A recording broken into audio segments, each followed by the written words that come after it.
What's up, tribe? How y'all doing this afternoon? Go ahead and hit that subscribe button, and I hope you like this video. This is Queen Sugar Season 3, Episode 3. And this was, they slowed it down a little bit this week, right? They had the season premiere last week, and a lot of stuff kind of went down. So I think they slowed it down a little bit this week. But some important stuff happened. They giving us some information that we need to build on. So we start off by saying Micah's getting ready for his first day of public school. Remember, he talked Charlie into letting him go to public school. Now, I remember, because I went to Catholic school my whole life. I never went to public school. And I remember begging my mom to let me go to public school. I mean, begging, and basically my mother was like, nah, that ain't happening. And the only person I have a brother and a sister. And out of the three of us, the only one of us that went to public school was my brother. Because he kind of had to. Y'all figure that out. So, in hindsight, I get it now. Like, as an adult, I understand. I get it why my mom or my parents really was so adamant about it. I still wish I'd had that experience. So, I think it's a good thing that Micah is getting the experience of going to public school. But Charlie is really worried about Micah getting in trouble. He's now going to school with his girlfriend. And I'm not worried about him getting in trouble with the girlfriend so much as I'm worried about him getting in trouble with wanting to be a revolutionary. We see later on in the episode him having a conversation with the kids that knelt at the national at the anthem at the basketball game last week.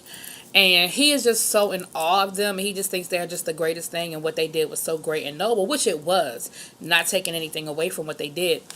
But they did get suspended. And that comes up too. And they're actually planning their next thing. They're like, what we going to do next? What we going to do next? How we going to top it? And I'm just worried that Mike is going to get caught up with some scheme of theirs and push the envelope or just go all the way over the cliff. You know what I mean? Then we see Nova. Oh, Lord. Then we see Nova. And she's talking to her publisher. And her publisher's like, why didn't you tell us you were leaving your job? And she was like, well, it was just time for it to happen. It just, it was time. And the publisher was like, yeah, I feel you. I understand. However, wish you had kind of given us a heads up because we wanted to use your articles for the book, and now that you're no longer working for them, basically the articles belong to the newspaper. That's intellectual property that belongs to the newspaper. We can't use it because you're no longer an employee of the paper. So they I thought for a minute she was going to lose the deal altogether, but they said, we just have to kind of come up with a different concept. You're going to have to kind of come up with something, and we got to sign off on it. And so, of course, Nova, she's frustrated with all of that because I don't think she knew that either. And she was like, she said she didn't know. And I would have never thought of that either. Like, wow, they're my articles. I wrote them. I wouldn't have thought that I couldn't use them just because I no longer work for the company. But I'm sure it's in all that wonderful fine print that you sign when you first get a job and you just sign and all that shit. So, the publisher's cool though. The publisher's like, look, I can tell that this kind of took you off guard, so we're going to give you a few days to kind of come up with something, but we have faith in your ability and we know that you'll come up with something great. Cool, that's great. So then we see Ralph Angel has been working down at the docks making some extra money in between planting season. I'm not quite sure where we are in the process of the planting right now. I know they're not harvesting, but I guess they're, so in the meantime, Ralph Angel has to work. And he was working down at the docks for an Asian family. And we see where he gets to flirting with, not in this first scene, but when he goes to pick up his check, he gets to flirting with the daughter. She's just getting there. She's coming to work for the family. She went away and got her little degree. And she's coming back and she's running things in the office. And she actually was the one that had his check. And they kind of making little googly eyes at each other and kind of flirting a little bit. So we'll see where that situation goes. How that goes down. We see that after he leaves there, he goes home. And the hoe comes over. And he still don't, let her, well, this time he did let her in the house, but he didn't let her go. Like, they still, she ain't in the bedroom. And what happens is Blue wakes up and comes out there, and he sees her. He sees her putting her clothes on. He didn't see her naked or anything, but he sees her putting her clothes on, and he's like, Pop, what, you know, Hoppo, who this here woman? You know, like, what's up? And, you know, Ralph Angel puts him back to bed and everything. You know, are you okay? You know, did you have a nightmare? Blah, blah, blah. Blue not stupid, though. We'll come back to that in a second. Well, actually, I'll stay on it. When Ralph Angel went to go pick up his check, he had Blue with him. And Darla called just as Ralph Angel was getting out the car. So he gave Blue the phone to let her talk to Darla. And he went off to go pick up his check. And that's when he kind of had the little flirtation thing going on with the business manager. I think Blue done told Darla. Daddy had a woman up in the house. Now, I don't know how he quite worded it, but I think he done let Darla know. You might want to, you know, your place is a little up in the air. Some things going on. I think. That's just an opinion because nothing, you know. Then we see Hollywood getting his hair done, and the guy, he's at the house getting his hair done. You know what I'm saying, the barber getting his shave good and all that good stuff, cleaning up his beard and stuff. And the guy has a business plan. He wants Hollywood to go in and be a business partner with him and start a barbershop. Now, this is what I'm gonna say. Part of me is really, really worried that Hollywood is just doing too much. Like, he's got, you know, that whole thing that people go through when they get some money and they spend. But I remember that Hollywood had a whole lot of money saved up. Remember when he came back off the rig and he told Vi, you can quit your job, like, we good. I have money saved up. I'm good. So I don't think he's foolish with his money, but I do think that he's just having a little temporary fun because he wants to take Vi shopping, and she's like, look, I'm good. He's like, let me get you some red bottoms. She was like, I don't need no red bottoms.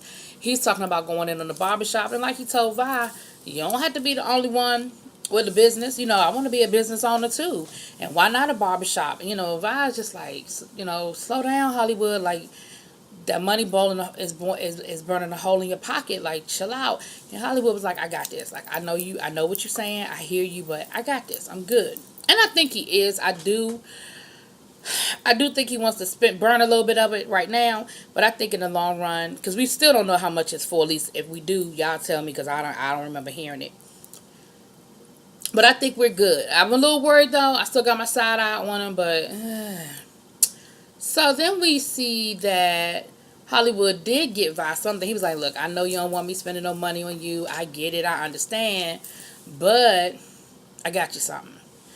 And he got her this bad diamond ring with the fleur de lis, the flower of New Orleans. You know, the New Orleans Saints, their emblem. That thing was beautiful. Oh, it was so gorgeous. And at first I was like, is that her engagement ring? But they're already engaged, so I don't know if she didn't actually have an engagement ring or that was a just because ring. I don't know, but that thing was bad.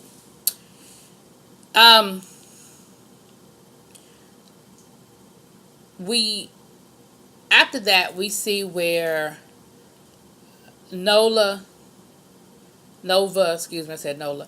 Nova and Ralph Angel, they go out for lunch, and they're at the High Yellow, and Nova is just like, they're talking or whatever, and they make a little comment about, things ain't the same since Vi left, the bit, service is bad, the food ain't as good, that kind of thing.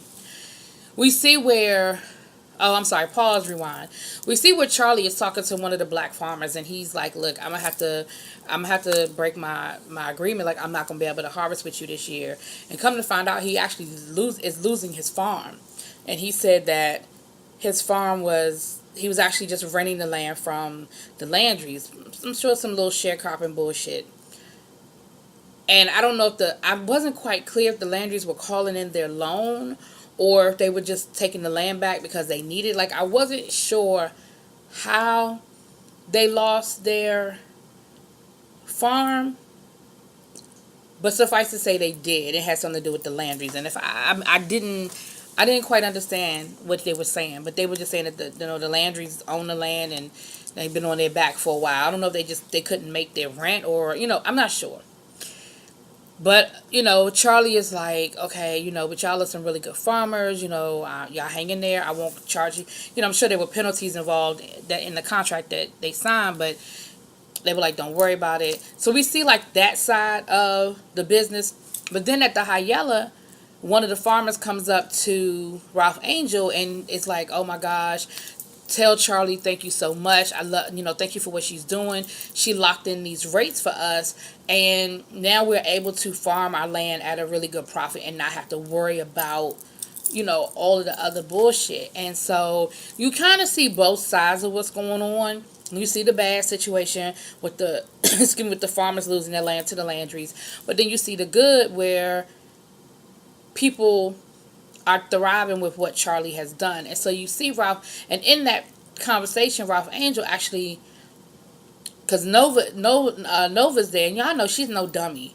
Like, she's not a dummy. And she was like, wait a minute. Why are the Landrys being so nice? Like, what kind of deal did Charlie really strike with them?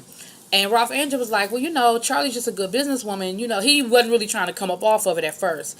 And then finally, Nova just kind of gave him that stare down, that big sister, I know you ain't telling me the whole story, look. And finally, Ralph Angel kind of lets it out the bag and says, look, this is what she did. She made a deal with them, blah, blah, blah. She's trying to... And Ralph Angel explained it in the best way he could as to what she was trying to do. Like, she trying to be, the cat in the hen house. Is that the saying?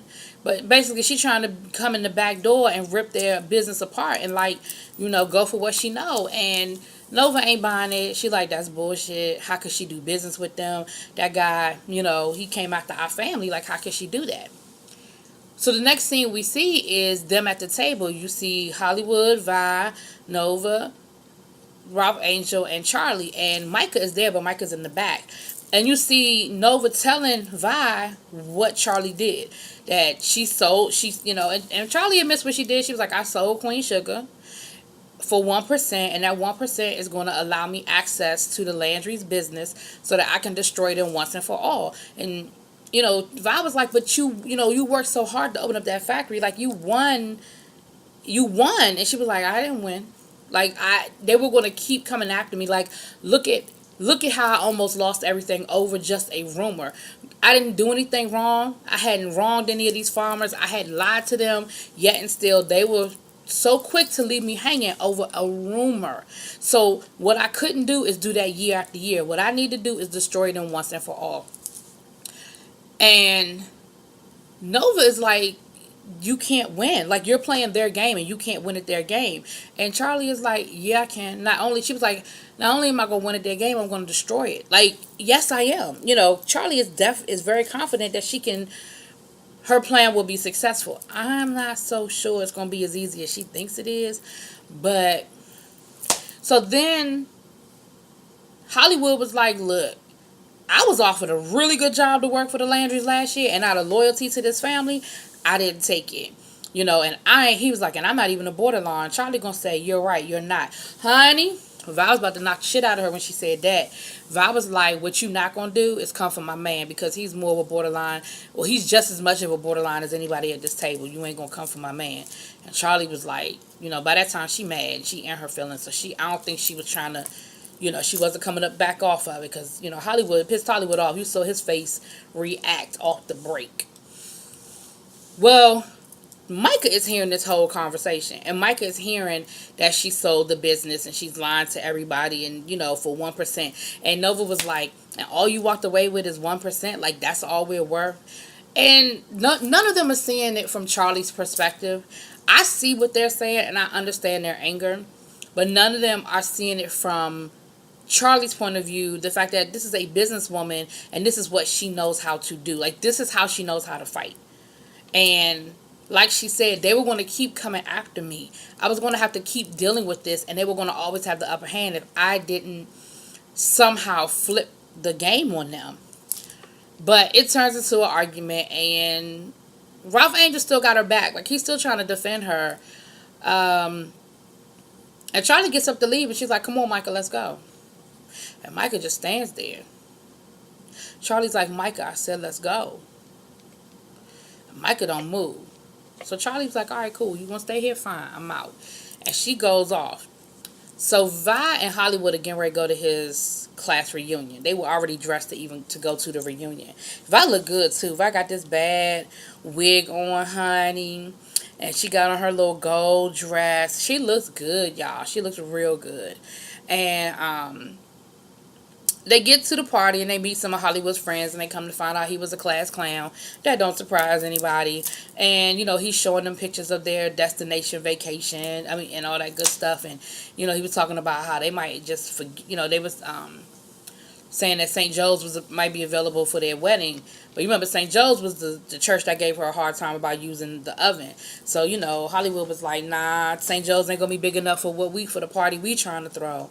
And he was like, well, maybe we'll just go to Italy and do a destination wedding. So, his friends are like, oh, shit, okay, all right, we see you, baller.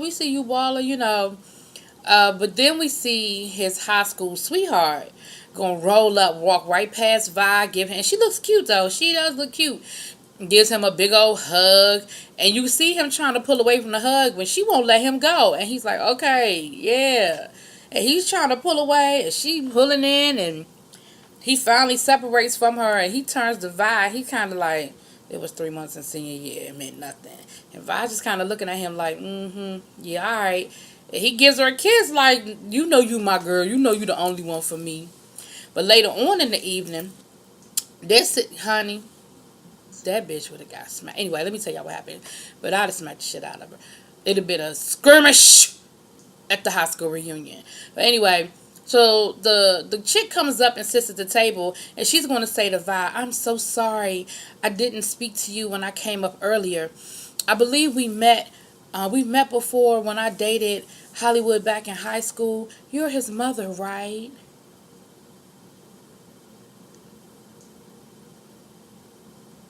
Everybody at the table kind of looked like, no, she didn't. You could tell she was that bitch in high school, right? Because she said that shit with a straight face. Meant it. Hollywood said, no, this is my fiance. Oh, I am so sorry. You don't look a day over 25. And Vi looking at her like, I'm going to smack your ass. So then the song Jodeci Come and Talk to Me comes on the radio. The DJ plays it. And she was like, oh, that's my song. Come on, Hollywood. Let's show them how we used to do it. Hollywood was like, nah, I got my dance partner. I'm good. He gets up. He turns to Vi. He's like, will you come and dance with me? Vi said, of course. Gets up. She turns to her. She said, but it was nice to meet you. And shakes her hand. Honey, the rest of the people, it was a couple at the table, the couple they had been talking to the whole time, they just kind of looked at each other like, she got his ass, and she's sitting there looking stupid. Ooh, I wanted to smack her. Ooh, I wanted to smack her so bad. But then we see Vi starting to have an episode, and of course, she's dancing on the dance floor, or whatever. But then she was like, "All right, let me go take me go get me some water while y'all young people dance or whatever." She said. She didn't say young people, but we see that Vi sort of having an episode, and she kind of goes outside. And she's sitting by the pool. Well, I guess the party was at like a hotel. She's sitting by the pool. And Hollywood comes out there. And remember last week she was telling Hollywood, don't hover over me. Don't treat me like a child. Like, I'm good. I'm all right. But Hollywood know his woman. He know his woman. He knows something's not right. He knows she's not feeling good. And so she was like, Hollywood, I'll be in there a few minutes. I'm just getting some fresh air. You go ahead and have fun with your friends. He was like, I'm good. I'm all talked out. He's like, he's the guy they had been talking to. He was like, man, he could talk you to death. And he was like, Vi was like, yeah, he is a talker. But Hollywood says, you know what? Let's go home. Like, I am good. I have met. I have talked. I have seen. But I'm ready to go home with my baby. And Vi's like, okay, I can make that happen. So he sees that he's going to have to kind of finesse her, because I could tell that he knew she wasn't feeling good. But instead of doing what he did last week with the, you all right, you okay, what you need, can I help you, give me a hand, let me carry you, you know what I mean? He just kind of finessed her. And the end result was the same. They left, So Then we see Ralph Angel and Charlie. And Charlie's really upset over the situation with the argument she had and with Micah. Come to find out, Micah doesn't want to come home. He wants to stay with with Nova for a couple of days. And, Charlie is really hurt by that because she's like, they don't get it. They don't understand what I'm trying to do. And Ralph Angel was like, well, maybe that was just too much for, him to hear, understand. And Charlie was like, no, he's 17. He needs to understand. And he's old enough to hear it. And he's old enough to be a part of the conversation because he needs to understand what's going on. And he's got to understand that there's more than one way to do these things. Like, everything ain't going to be a protest march. There's more than one way to win the battle. Or win the war, really. So that they had that little moment. Then we see Ralph Angel and Blue. Come to find out, Blue's peeing he's wetting the bed. And the night that he walked in on Ralph Angel, because Ralph Angel was like, well, why you ain't tell me, that you had an accident? And he was like, well, I came to tell you the other night, but that's when, the lady was here, And Ralph Angel was like, everybody has accidents. It's okay. But you can always tell me. You can always let me know what's going on. And again, they need to get that baby in some therapy because he doesn't understand what's going on. He doesn't understand why his parents aren't together. Like, his whole world is turned upside down. Not to mention the trauma that he had as an infant that he may not consciously remember, but it is still very much there. So that's my little serious psychoanalyze moment. But I think they need to get him in get him some help, get him some therapy. Then we see a really good scene between Nova and Micah. Because Micah is doing the whole, oh, my mother, she's such a sellout. I hate her. He didn't say I hate her. He was like, I love her, but, I just don't understand. And how could she do that to the family and sell the family out? Why can't she be more like you? And Nova was like, don't do that. The one thing I love about Nova and I always respect is, and like she said, I don't always agree with what she does, but I can't knock the fact that she's doing it for the right reasons. Like, I know that she has a genuine heart, and I know it's coming from the right place. And then she went on to explain, she said, this isn't new. She said Martin Luther King, Malcolm X, and she named some other people. She said some people felt like we should storm the door, other people felt like we should try to get a seat at the table. But the goal was the same. So how you approach getting it done doesn't mean that any one person is a sellout or any one person is doing it wrong. The goal is the same. We just have different approaches on how it should be done. And Michael was like, well, maybe you can help the black farmers. You can write an article about the black farmers, or you can write your book about them. And Nova was like, you know what? Maybe I can. And so you see her sort of, because earlier in the episode, you saw her taking down all her old articles and kind of clearing off her vision board, so to speak. But now you see her putting stuff back up. The black farmers, sharecropping. Like, you see her putting those brainstorming ideas back up. So then two more things kind of happen. You see Ralph Angel Ho shows up. He turns her back. He turns her way, and he lets her know, look, we probably ain't going to be doing this too much anymore. Like, I got to spend time with my son. I got some other things going on. And she was like, that's cool. You know how good this stuff is. You know how to get in contact with me, boo. Whatever. Then she had to do that embarrassing, like, walk away by herself looking stupid. But the two things that really happened towards the end, we see Micah and his mom have a conversation because he moves back home. And they sort of have a really good conversation. And she explains she explains her side to him, and she tells him pretty much what Nova said. Nova said that there is no one right answer, but I'm doing what I know how to do, and I'm playing the game the way I know how to win it. The last thing we see, though, Ralph Angel and Blue at the house. Ralph Angel sitting. I missed a really important thing, y'all. Oh, gosh, I'm so sorry. Going back to the beginning of the episode, we see Ralph Angel interviewing a guy. And I think this is one of the parolees that his parole officer sent down there because the guy was late, making excuses, just didn't know nothing about farming. But he did tell Ralph Angel how to fix his trailer. The tractor trailer. I said trailer. How to fix the tractor. But Ralph Angel's talking to No. That was one of the conversations they had when they were at the High Yellow, and he was like, he came late. He didn't know what he was talking. Making excuses and unprepared. And Nova was like, so he showed up late and unprepared. He was like, yeah. She was like, kind of sounds familiar. And it made Ralph Angel sort of reflect. So we see Ralph Angel meeting with this young man and actually talking to him. What'd you go to jail for? What are you in for? What do you know how to do? And they talk. And Ralph Angel gets him to fill out the application and says, look, you got the job, I'll see you tomorrow. And they kind of shake on it or what have you. So while this is going on, as the guy's walking off, we hear Blue in the background talking about, Mom, you're back. That damn darling done showed up. I told y'all, Blue told her that Ralph Angel had a girl at the house. And shit, her ass done came back to get her man. I'm telling you. I'm telling you what I know. Anyway, y'all tell me what y'all think. Drop it in them comments.